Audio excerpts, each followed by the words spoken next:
Well, Niger's military leaders have announced plans to prosecute the deposed President Mohamed Bazoum for high treason and undermining the security of the country. The president was arrested last month after his democratically elected government was toppled in the coup. In a statement read out on national television, the army spokesman said they'd been gathering evidence against the deposed leader and what they claimed were his local and foreign accomplices. En tout état de cause, le gouvernement nigérien a réuni... In any event, the government of Niger has to date gathered the necessary evidence to prosecute before the competent national and international authorities the ousted president and his local and foreign accomplices for high treason and undermining the internal and external security of Niger following his exchanges with the nationals of foreign heads of state and heads of international organizations. Des chefs d'État étrangers et des responsables d'organisations internationales. Well, let's take a look at the economic impact of these coups having in the region with various sanctions imposed on Niger. Many are asking, what is it for the foreign interest, the Western interest? Should the continent be thinking of tilting towards the West or towards Russia? And looking at the problems that this may cause for the region. Dr. Onuoha Nnachi is my guest tonight. He's an infrastructure economist as well as an energy and finance expert. Good to see you, and thank you very much, Dr. Nnachi. Thank you. Well, we try to stay on this because we've been on this for weeks now, because whatever happens in one part of the continent affects the entire continent. And we've been talking about political solutions. Religious leaders have weighed in on this. As an economist, we are yet to narrow it down to that. What do you see about this coup and how it does affect any of these countries? Thank you, Suleiman, and thank you to all Nigerians. What happened in Niger did not start from the country. It's something that emanated globally. It has been a Cold War which has been between the Western nations and the new allied nations, which is Russia, China, and Coup, the BRICS nation. There's been a Cold War between these two nations, and they begin to fight this war in different dimensions, from technology points and then to energy points. But what is currently going on, and it's an energy war. It's an energy war. Energy war. Energy war. Is a war between the Western nation and the new allied nations, which Russia and China is leading. Is a war of control of resources, also between the two groups. So this has been on over time. And if I want to really dive more into it, I will take it back as far back as 2014, 2016. During the major exploration of the oil, and which has led to some supremacy battles between this block of people, and that alone has a major impact to deal with.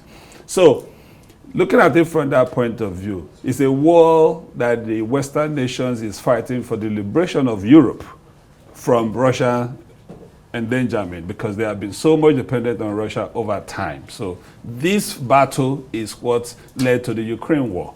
And it's another replica of Ukraine war that is going to take place in Africa if we don't stop it, because it is resources that is the matter. And I'll take you to a more detailed analysis about it. And don't forget, I'll also bring you back when we talk about if we don't stop it, the we here. Yes, okay. If we don't stop it.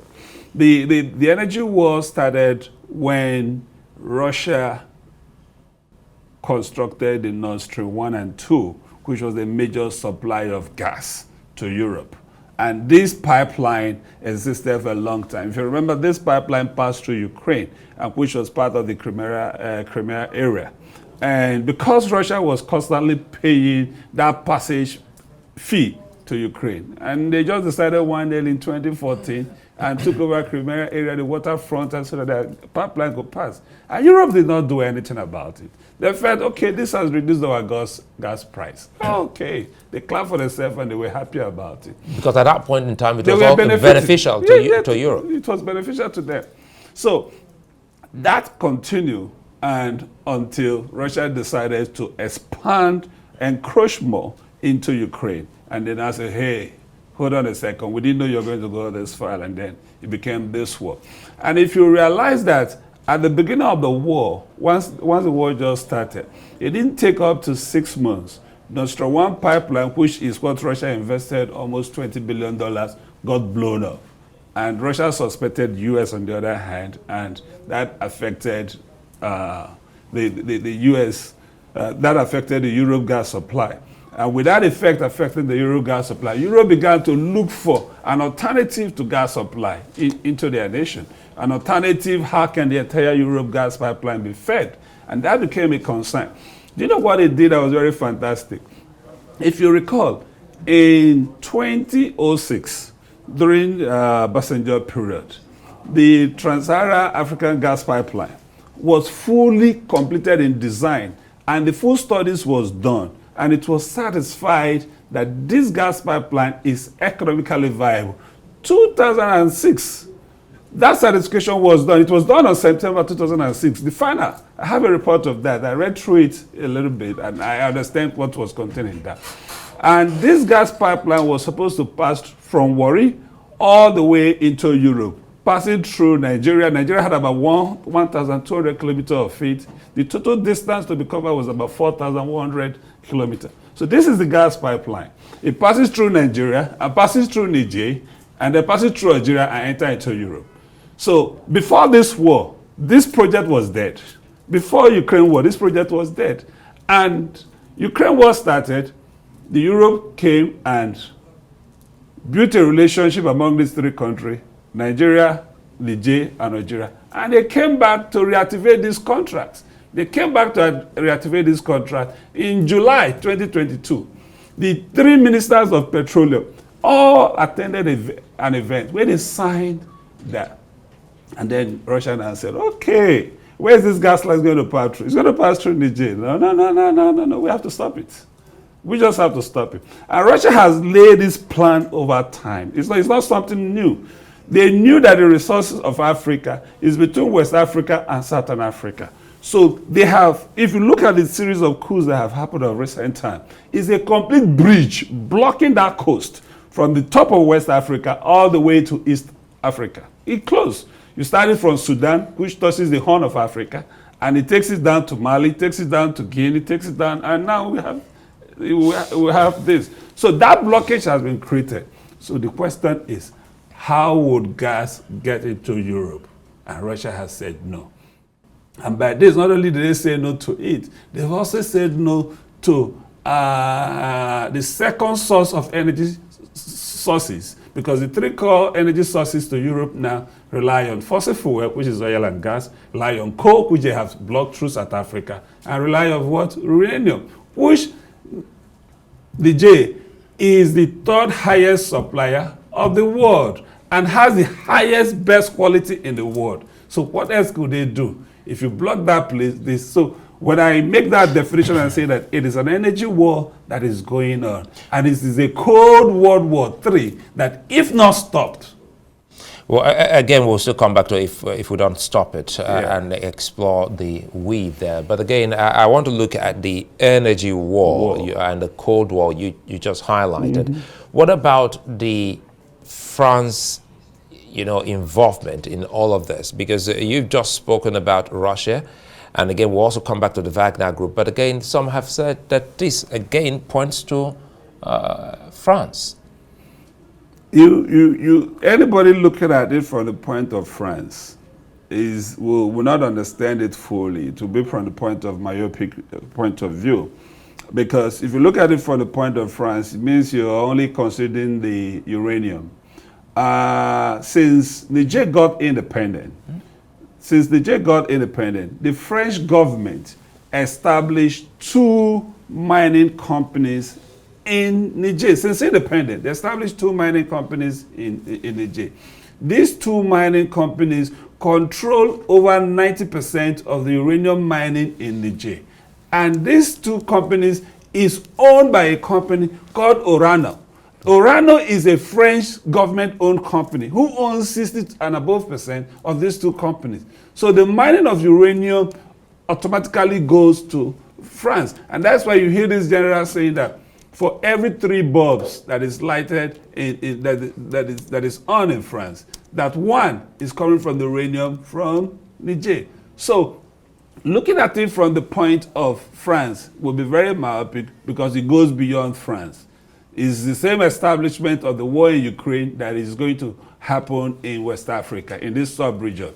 Because the war going on in Ukraine, the two blocks, the Western bloc and the new Allied bloc are testing their powers there. So a new venue is about to be created, which is Niger. And you're thinking about, nobody should look at this as just a Niger war. Because the 5 countries that are under military rule has made a pronouncement.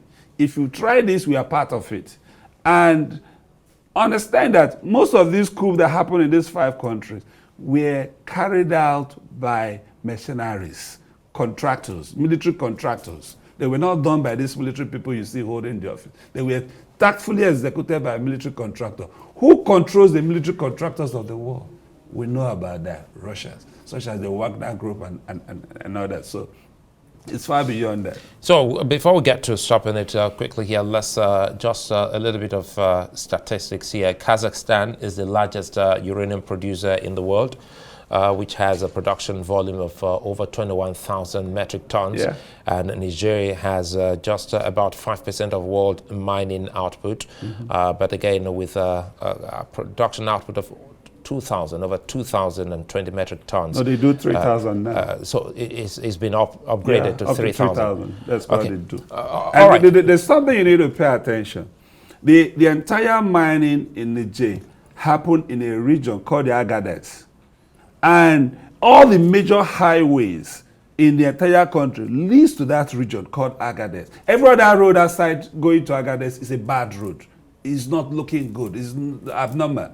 And Agadez, in part of Agadez called Alta. Alta has an airport, and more like an airstrip. But that airstrip is as busy as anything.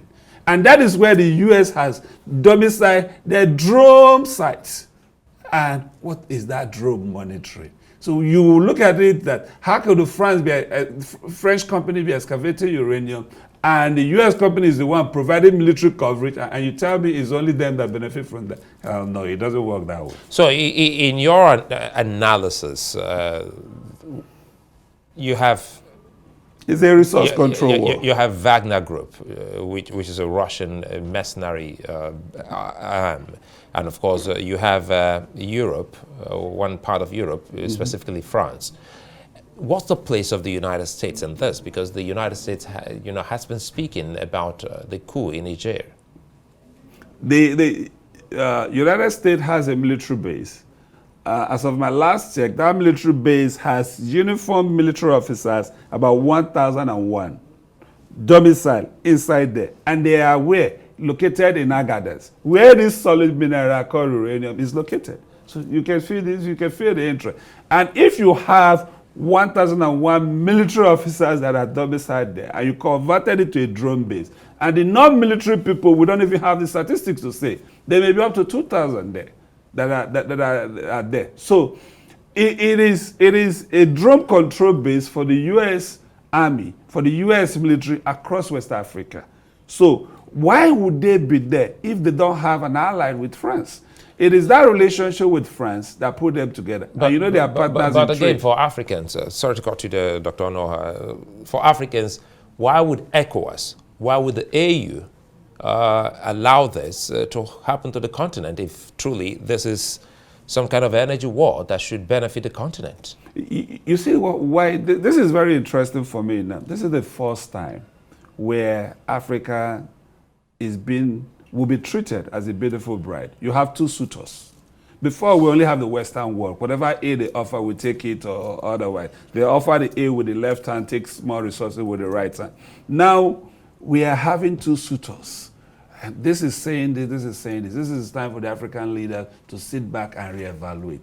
And the conditions... Do you think anyone is saying anything? It looks like everyone is just saying, get out of Niger. But it looks like, again, no one is saying be in charge of your natural resource. But that should be the focus. And that's what I would want Africa. And that is why I want us to go back to AU, which is the overall body of the continent. How can they truly help harness the potential of our natural resources? Okay. Cobalt is the major cause of the strife in Congo. You know one thing, most African nations don't engage into mineral beneficiations. They just take it, sell it as it is. You can quote this, put it on record and check it. Even the uranium that is being taken out of Niger is only 5.5% that is paid back to the government of the total value of that. So how do you want it? And these new people that orchestrated this coup is saying, enough of this. Instead of we getting this 5%, we want to own everything. We decide what we'll give you. This is part of their grudges. And what I need African leaders to think about is how can we do enough mineral beneficiation? Take a typical example, lithium, which is the whole dependent of solar is on lithium. Solar storage systems and everything.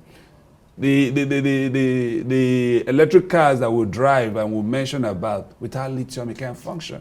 And that mineral, even as we speak in Nigeria, we have over 27 commercial deposits that are viable in Nigeria. It has not been touched. It's just a little bit. So what an African leader should do is how to take ownership of this mineral resources. I just gave you an example. The one in Nigeria that we are talking about. The two French company has been it from independence.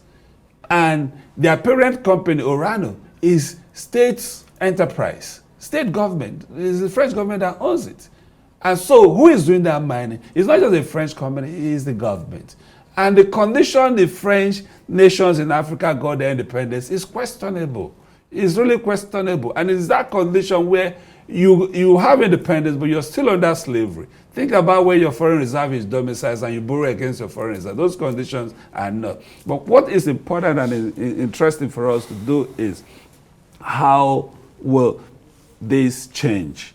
These young leaders, anybody approaching them and say, hey, hand over to this, no, understand their grudges. Sit them down and interview with them. Why did you do this? Where are your pains coming from? If you take a statistics of them, all of them that executed this coup is between, the date of birth is from 1973 to 1983 or 93. Sir. Doesn't this also so worry that this is not the first time we've seen military incursion in some African countries, and sometimes they go ahead to metamorphose into a democratic government, and they stay put in power without also fixing what should be fixed in those countries. It's all about the mentality, though. If these people are sincere and real, most times, it's just like the current government we have. They are busy fighting for credibility, for acceptance in the Western world. So they are bound to tit towards them. That is not called for. Call a spade a spade. What do I have to please Western world? I'm a country, an independent country of my own, and I'm a president. So, but what is important for us to pay attention to is how do African leaders take possession of their natural resources? Because this war is resource control.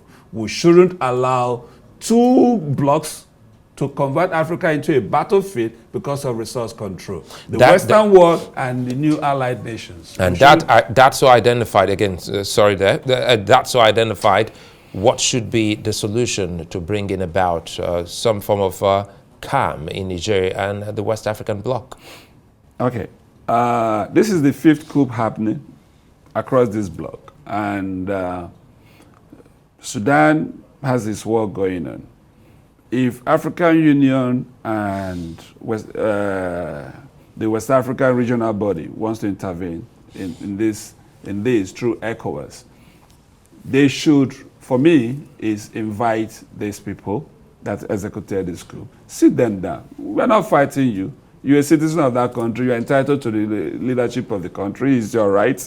How you got it is what we are questioning. But, okay, why did you do this? We all have kids, though. When they act and behave somehow and throw their tantrum, sometimes we sit there and call them back and say, why did you behave like this? You're not supposed to. Why? So if you want to provide leadership, ask that question. When you ask that question, you can say, no, it's not good. Okay, how long can we plan your exit for you? Globally, democracy is the accepted rulership style. How do we plan a democratic system, an exit strategy for this? Where, okay, in 6 months or in 3 months, we'll set the election timetable. But their grievances must be addressed. When you think you can suppress these things, it's just like Nigeria, we try to suppress NSAS. It's still building. It will still explode. Mostly the hunger that we have in town now. It will still explode. So that suppression should not be allowed to. You have to hear them out and then provide a solution. And the solution is very easy. Hey, you all that calls yourself big giant that is fighting for the resources. We need the resources to be done in this place. You know what, France, if you're interested in getting more uranium, we need a power plant. These people cannot remain in darkness. They cannot remain in darkness. It's just, are they as foolish as ourselves, where we have our crude being exploited and exported to the other countries in the name of what? IOCs? Sit all the IOCs and say, if you don't have a refinery, walk out of Nigeria. Cancel every contract. There's nothing that will happen. It's simple as that. So we need to create a system where this natural resources is being put in place. And it's only when it's put in place in full utilizations in Africa that the benefit in terms of education, in terms of development, in terms of gold head will begin to. Because we cannot be sustaining them. It is Africa that is feeding the world. The world is not feeding Africa. But again, Africa has refused to also feed itself. How? So, because if you look at those who also plunder these resources, the Africans who also collude and plunder these resources, you live in Nigeria, we've seen what people do, the kind of devastation and thievery happening in Niger Delta and so many of these places, and even in the backyards of Taraba. These are Nigerians, so, involved. So how can Africa and Africans sit down and realize that now is the time to develop the continent? Okay, see, it is not a case of realizing that now is the time. It is the time. You know why is the time? Let me give you a typical scenario in Nigeria. In Nigeria, I always tell people we have two block of people in this country. We have the post-independence and the pre-independence. We have the post-civil war and the pre-civil war. The two mentalities are not the same. You see this new generation that are involved in this coup, they are upright. It's like leadership. Because you are still dealing with these post-independence people who the colonial masters has made them to lose their moral rights, has made them to lose their integrity. They have nothing. Remember who we are is about our society. It's about the environment we grew up and what surrounds us. That's what made us. These people grew up with these mentalities of the colonization. Think of it. So these old leaders are different from these young ones. They are not the same. Most of these people that you see that are involved with this coup, some of them, if you get close to talk to people from those countries and hear them out, some of them schooled in France. And you know where your own classmates, your own schoolmates begin to tell you, oh, we mine your uranium and we use it to power our plant. We take these resources from, and you're in the same class with that person. Tell me how you're going to feel. If you have a gun to overthrow your nation, you will do it to change it. So there are factors behind it. So we need to come to that point where the leadership will begin to invest the natural resources in the African continent. But such people can as well know that you can actually form a political movement and not go with a gun. If you school with these people, you understand that those same countries, no, you chuckle on that. We are actually brought to where they are, not with guns. When you look at what slavery has done to African mentality, you know, you need to overcome it, and it takes extra force. You understand? When you form these political parties, it's just, I don't want to go too far in Nigeria context. It requires resources. If you want to negotiate them, they are the one that will make the laws that will allow you to strive. They are the one that will head where your party will be registered. They can deregister you. They can ban you. So whatever means you have, that's what those people have used. I'm not saying they are right, but I'm saying they should be heard out. They should be listened to. You can't beat a child and stop the child to cry. You can't push me to fall and determine the direction I'm going to fall to. No. But so far the continent is doing that, doing the listening. Right now, no, I don't feel so. I really don't feel so. Because if the continent is doing the listening, they would not start with that stick part. They could have gone with the carrot. For a coup that just happened on the 26th of last month, you're already threatening war? No. If not, the colonial masters are choking you. If not, the Western wars are putting gun on your neck that if you don't do it, you must do it. These people must go. You don't exhaust negotiation. You don't exhaust discussion. We are Africans. So this discussion should have gone on stage by stage by stage. The people the Nigerian government has sent there are military people. Abdul Salam and the Sultan of Sokoto. These are retired generals. Send a diplomat who will sit with them and talk to them. Lamido Sanusi has been there, and the body of ulamas, they've all been there. Religious. As well. And that means a lot. It means in Nigeria and northern Nigeria. Yes, it means a lot. But what I'm saying is, when you send a team and you extract so much from it, and whatever you extract, you can. If you're only honest about it, though, the worst thing we have in this current government is we have a government that is fighting on legitimacy. He's fighting acceptance of the Western world. So if he sees opportunity that the Western world will give them that acceptance, they will jump at it and do anything. And I think that's what is going on. You can't do that. You can't. But the best you can do is provide our leadership. You're not there to please the Western world. Because this is a war between the Western nations and the new ally. And it is this combination that is happening in Ukraine. And is about to repeat itself in West African soil. And the only option we have is that we must not allow it to happen. Well, it's a fine place for us to leave it. Dr. Onuoha Nnachi, many thanks for speaking with us. Thank you.